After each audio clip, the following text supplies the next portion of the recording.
чуулгандуу болгон Викрам Рузахуновдун иши боюнча, Чолпон Сыдыковдун иши боюнча, ошо жерде бизде кармалган жарандарыбыз боюнча маселелерди биз так көтөрдүк.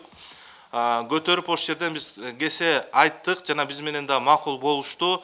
Кыргыздын жарандары, Кыргызстандын жарандары бийликти басып алуу же болбосо бир террордук уюмдарга байланышы жок.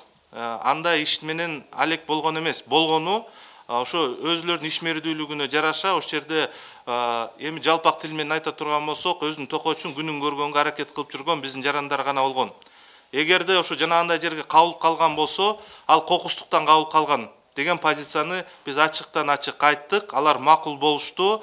Азыркы учурда ошол январь окуялары боюнча иштер козголуптур. Иштердин алкагында иштер алып барылып жатыптыр. Азыр көп нерсени айта албаймын, ошол жерде баягы сүйлөшүүлөр болгондон кийин.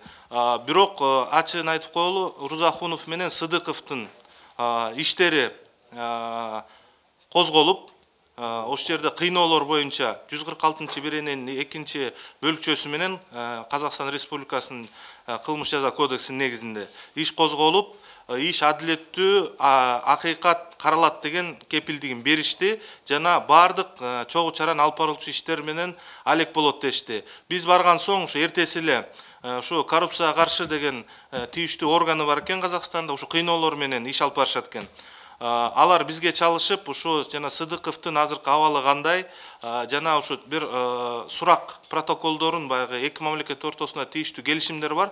Ошолор аркылуу сурак протоколун жүргүзөлү, байланышалы деген иштин жылышына бир жакшы бир көмөк көрсөттүк десек жаңылышпаймын.